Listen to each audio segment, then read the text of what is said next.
తనే మందే నువ్వైనా తెలుపవే సమయమా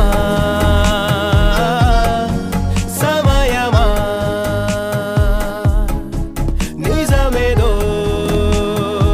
మేడం మీరేం తిన్నట్లేదు, ఏదైనా తినొచ్చు కదండి. నేను ఫ్రూట్స్ తెచ్చుకున్నాను.